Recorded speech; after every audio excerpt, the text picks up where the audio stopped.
ओम नमः सिद्धेभ्य। नमो जीर्णाणम। सभी को सादर शुद्धात्म वंदन। आज अश्विन शुक्ला अष्टमी का यह पावन दिवस है। शाश्वत पर्व के दिन है और आज ही के दिन श्री 1008 10वें शीतलनाथ भगवान जी का मोक्ष कल्याणक भी है। श्री सम्मेद शिखर सिद्ध क्षेत्र से तीर्थंकर भगवान मोक्ष पधारे और साथ में अनेक कोड़ा कोड़ी मुनिराज भी मोक्ष पधारे। ऐसा यह आज का यह पावन और शुभ दिन है। और आज ही के दिन सोनगढ़ से प्रसारित होने वाला संदेश श्री पद्मनंदी पंचविंशतिका ग्रंथ की एकत्व संपत्ति के 20 नंबर के गाथा के आधार से यह श्लोक दिया गया है आज का। तो चलिए हम पढ़ते हैं आज का यह संदेश। यह परम तेज केवल ज्ञान, केवल दर्शन और केवल सौख्य स्वभावी है। उसे जानने पर क्या नहीं जाना, उसे देखने पर क्या नहीं देखा, उसका श्रवण करने पर क्या नहीं सुना। इस प्रकार से यह यहाँ पर संदेश हमें प्रसारित हुआ है। देखिए, कहते हैं ना कि कान होते हुए भी बहरा कौन, आंखें होते हुए भी अंधा कौन, और मुंह होते हुए भी गूंगा कौन। तो भाई, जिसने आंखें होते हुए भी जिसने जिनेंद्र देव को नहीं देखा तो वह कैसा हुआ? अंधा हुआ। कान होते हुए भी जिसने कभी जिनेंद्र वचन नहीं सुने, जिसे जिनेंद्र वाणी सुनना अच्छा नहीं लगता, तो वो कान होते हुए भी बहरे के समान है। मुंह होते हुए भी जब किसी ने अपने मुंह से जिनेंद्र देव के वचनों का उच्चारण नहीं किया, कभी जिनेंद्र वाणी नहीं बोली, प्रभु की स्तुति नहीं की, तो वो जब मुंह होकर भी गूंगा है। इस प्रकार से यहाँ पे लौकिक में भी कहने में आता है, क्योंकि कि जो ये हमें इंद्रियां मिली है, ये जो शरीर मिला है अनुकूलता से संगी पंचेंद्री का, तो उसमें यदि हमने जिनेंद्र भगवान की पूजन भक्ति नहीं की तो ये हमारा तो जीवन व्यर्थ चला गया ना। क्योंकि पुण्य के उदय से तो हमें ये पंचेंद्री संगी पंचेंद्री पर्याय मिली, जिनवाणी के श्रवण करने के लिए मिली। ऊपर से ये जैन धर्म जैन कुल मिला, महादुर्लभ, तो किस लिए मिला। इस प्रकार देखिए यहाँ संदेश में क्या कहा है कि वह परम तेज केवल ज्ञान। तो वैसा वो केवल ज्ञान कैसा है? ये तो हम जैसे मिथ्यादृष्टि छद्मस्त जीवों की बात है, जिनके आँख कान नाक होते हुए भी हमने जिन वचन नहीं सुने, तो हमारे जैसे अभागे की महिमा को क्या कहें। लेकिन जब यही जीव पुरुषार्थ करके सम्यक दृष्टि होकर जब उसने शुद्धोपयोग दशा को अंगीकार किया और गुणस्थानों की सीढ़ी चढ़ते हुए जब आत्म निज स्वभाव साधन के द्वारा उसने केवल ज्ञान को प्रकट किया, तब यहाँ कहा कि वह परम तेज को धारण किया ना। केवल ज्ञान कैसा है? परम तेज। क्यों? क्योंकि लोकालोक को जानने देखने वाला है। 3 लोक 3 काल, भूत भविष्य वर्तमान, 3 काल। और लोक कौन से? ऊर्ध्वलोक, मध्यलोक और अधोलोक। ऐसे 3 लोक और 3 काल की समस्त अनंती गुण पर्यायों को एक साथ युगपद जानता है। युगपद मतलब एक साथ जानता है और देखता है। तो ऐसे वो अपूर्व जो केवल ज्ञान है, तो उस परम तेज केवल ज्ञान और केवल दर्शन और कौन सा? केवल सौख्य स्वभावी है। कौन? ये मेरा ही जीव द्रव्य कैसा है? ऐसा केवल ज्ञान की सामर्थ्य को धारण किए हैं। केवल दर्शन मतलब केवल ज्ञान के द्वारा तो वो समस्त लोकालोक को जानता है और केवल दर्शन के द्वारा उनका सामान्य अवलोकन करता है, यानी उनके ज्ञान में झलकता है सारा लोक। जैसे दर्पण होता है ना, दर्पण में कैसा है? सारी वस्तुएं झलकती है। कोई भी पदार्थ आप ले आओ और जो भी दर्पण के सामने रखोगे वो उसमें कैसा होगा? झलक जाएगा। तो इस प्रकार केवल ज्ञान और केवल दर्शन की सामर्थ्य वाला है और केवल सौख्य स्वभावी है। ऐसे वो सुख आनंद स्वरूप सुख को वेदन करने वाले हैं। कैसे? सहज समस्त लोकालोक की समस्त द्रव्य गुण पर्यायों को जानने वाले। कितने अनंत द्रव्य ना भाई, लोक में तो कितने अनंत द्रव्य भरे। क्योंकि जैसे जीव पुद्गल 6 द्रव्य रहते हैं लोक में। लोक का नक्शा देखा है ना आपने? वो 3 लोक का नक्शा जो बनाता है, उसमें समस्त द्रव्य भरे हैं। 6 द्रव्य तो सामान्य द्रव्य और सूक्ष्म अपेक्षा से देखें तो अनंत द्रव्य है। तो जो 6 सामान्य द्रव्य है विराजमान, जीव पुद्गल धर्म अधर्म आकाश और काल, ये 6 द्रव्य कहाँ रहते हैं? उस 3 लोक में है। तो ऐसे 3 लोक के 6 द्रव्यों की समस्त, क्योंकि सबकी एक एक द्रव्य के अनंत अनंत अनंत गुण पर्याय हैं, तो ऐसे अनंत गुण पर्यायों को एक साथ जानते हैं, एक साथ उनका देखते हैं, मतलब सामान्य अवलोकन करना, यानी उनको सामान्य रूप से जानना, और उसके सुख का भी वेदन करते हैं। तो ऐसी कितनी शक्तिशाली हो गया वह मेरा केवल ज्ञान स्वरूपी आत्मा।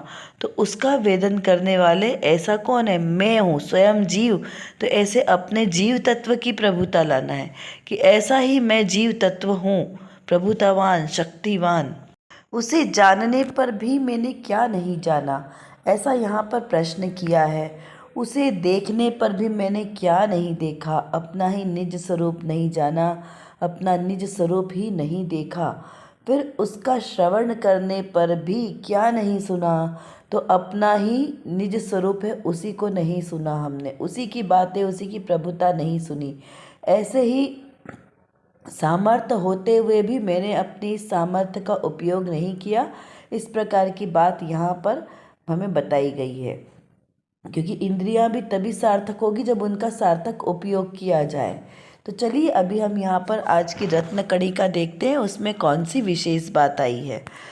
यहाँ पर श्रोता ने एक प्रश्न किया है कि स्वभाव और विभाव दोनों अलग ही हैं, तो अलग करने के साधन की बात कहाँ रही?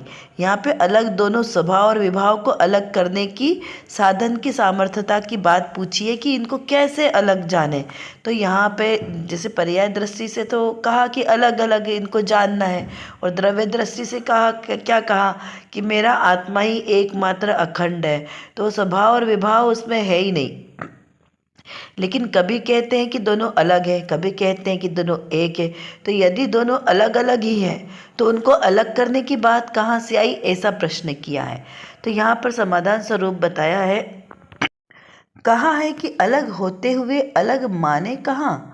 यहाँ प्रश्न किया कि दोनों अलग है लेकिन इसको अलग मानना कैसे है, इसीलिए अलग करने का साधन क्या है वो यहाँ पे समझाते हैं कि ज्ञान की वर्तमान दशा में विकार के साथ एकता थी। कौन सी? ज्ञान की वर्तमान दशा, यानी जो मेरा ज्ञान गुण है उसकी भी वर्तमान दशा क्या है? मेरा दर्शन।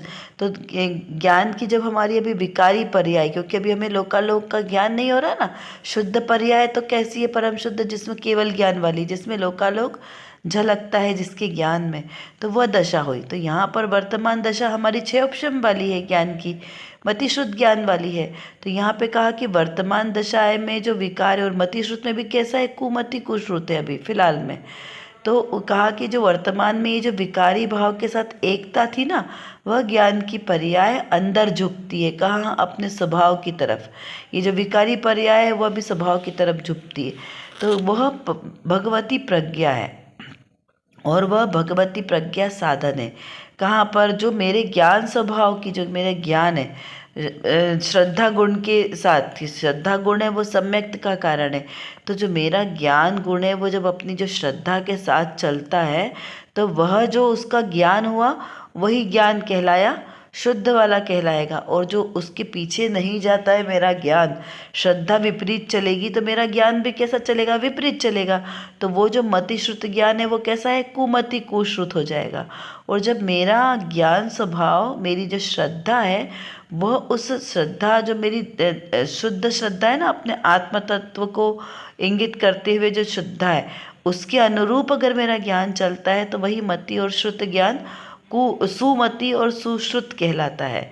तो जो उसके लक्ष्य से जो पर्याय उत्पन्न होगी वह स्वभाव रूप पर्याय होगी, और जो पर्याय कुमति कुश्रुत को लक्ष्य करते हुए जो उत्पन्न होगी वो विभाव रूप पर्याय होगी। तो यहाँ पर ऐसा समझना कि जो मेरे स्वभाव रूप से जो मेरी पर्याय निकल रही है वो कैसी है? वो शुद्ध है, तो उसको अलग करने की आवश्यकता नहीं है। लेकिन जो पर्याय विभाव रूप आ रही है, तो उस विभाव रूप पर्याय में अपने द्रव्य स्वभाव को और पर्याय स्वभाव को भिन्न भिन्न जानना होगा ना, कि जो मेरा द्रव्य स्वभाव है वो तो त्रिकाल शुद्ध है ही है, चाहे मैं कोई से भी पर्याय में जाऊं तो उसमें कभी भी उसमें अशुद्धि का प्रवेश हो ही नहीं सकता। तो वो द्रव्य स्वभाव की बात चल रही है कि वो शुद्ध है द्रव्य स्वभाव, लेकिन पर्याय में तो अशुद्ध है ना। तो यहाँ पर्याय की बात चल रही है कि जो ज्ञान की वर्तमान दशा में विकार के साथ एकता थी, वह ज्ञान की पर्याय अंदर झुकती है। कौन सी? जो ज्ञान की पर्याय और वर्तमान की जो सुमति सुश्रुत वाली है, वो वाली कैसी? वो अंदर झुकती, क्योंकि वो अपने आत्मस्वरूप को लक्ष्य करते हुए आ रही है। उसकी श्रद्धा सही दिशा में चल रही है, वो सम्यक श्रद्धा है। यानी सम्यक्त के साथ जो पर्याय चल रही है वह कैसी है? वह अंदर झुकने वाली भगवती प्रज्ञा है, और वह भगवती प्रज्ञा साधन है, कर्ता करण गुण है, पर इनकी निर्मल पर्याय वह साधन है।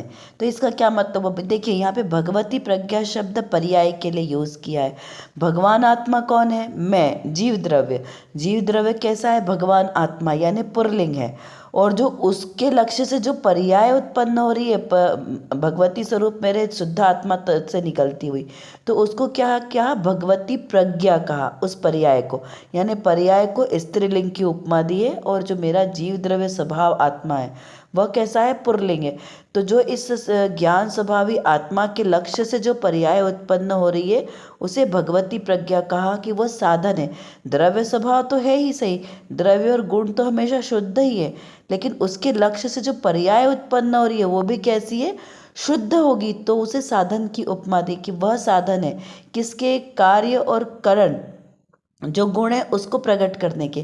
तो यहाँ कारण कार्य की बात चल रही कि कारण परमात्मा कौन है?